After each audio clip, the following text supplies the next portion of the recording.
विशेष anti terrorist squad ने आगरा से ordnance factory Firozabad के चार्जमैन रविंद्र कुमार को गिरफ्तार किया है। रविंद्र पर पाकिस्तान की खुफिया एजेंसी आईएसआई को गुप्त सैन्य और वैज्ञानिक जानकारी भेजने का आरोप लगाया है। जांच में पता चला है कि रविंद्र कुमार को हनी ट्रैप में फंसाया गया था। पाकिस्तानी खुफिया एजेंसी की महिला एजेंट ने सोशल मीडिया के जरिए रविंद्र से पहले दोस्ती की, इसके बाद उससे संवेदनशील जानकारी लेने लगी। इस पूरे खेल में रविंद्र फंसता हुआ चला गया। यूपी एटीएस अब रविंद्र से देश में आईएसआई के फैले पूरे नेटवर्क का पता लगाने की कोशिश कर रही है और ये पूछने की कोशिश कर रही है कि रविंद्र ने क्या क्या जानकारी दी और रविंद्र से हिंदुस्तान में यानी कि भारत में, इंडिया में कौन कौन लोग हैं जो उसके संपर्क में हैं।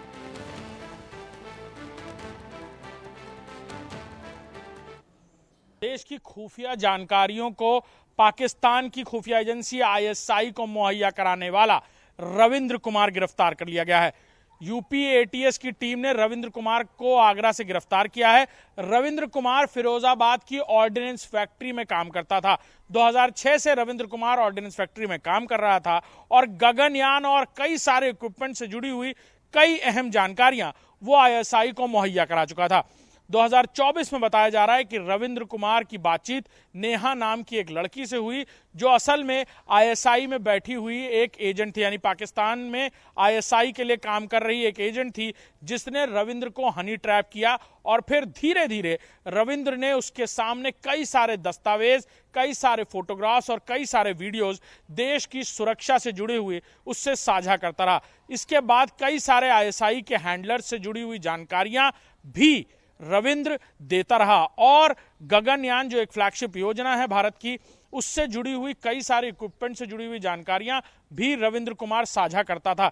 कई सारे डॉक्यूमेंट्स थे जो रविंद्र कुमार चुपचाप उनकी फोटो खींचकर अपने मोबाइल फोन्स के जरिए नेहा को देता था।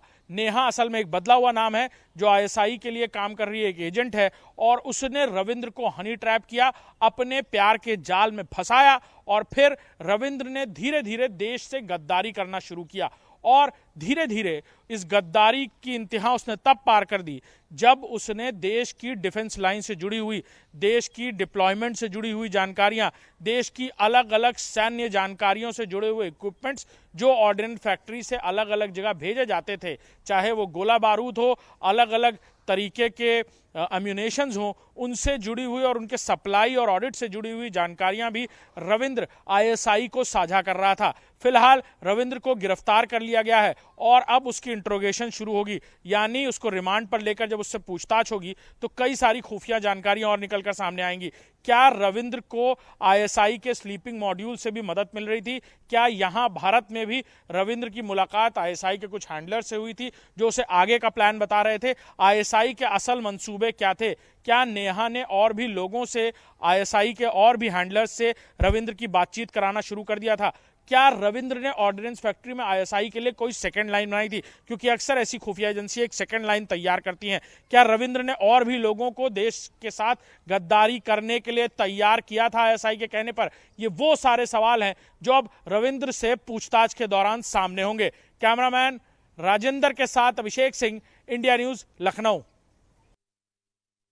देखिए, एटीएस उत्तर प्रदेश और उनके सहयोगी कई एजेंसीज जिनके साथ हम लोग मिलकर काम करते हैं, उनके आसूचना उनको प्राप्त हुई थी कि जो फिरोजाबाद डिस्ट्रिक्ट में एक ऑर्डिनेंस फैक्ट्री है, जिसमें हज़रतपुर, एग्जैक्टली जगह तो नाम हज़रतपुर है, ज़िला फिरोजाबाद, तो वहाँ पे एक व्यक्ति जो कि चार्जमैन के पद पर है, नाम रविंद्र कुमार, उनके द्वारा अपने पाक आईएसआई हैंडलर को अलग अलग सूचनाएं साझा किया जा रहा था, जो कि गोपनीय सूचनाएं हैं और काफ़ी संवेदनशील सूचनाएं हैं। तो इसी बात पे काम करते हुए हमारे आगरा यूनिट द्वारा उक्त रविंद्र कुमार से प्रारंभिक पूछताछ कल की गई एवं विस्तृत पूछताछ हेतु उसको फिर एटीएस मुख्यालय बुलाया गया, जहाँ पे ये प्रमाणित हुआ कि उसके द्वारा नेहा नाम के एक हैंडलर के माध्यम से काफ़ी संवेदनशील सूचनाएं जो है उन साझा किया गया, जो कि करने के वो हकदार नहीं था। उसके पास में आना भी नहीं चाहिए था।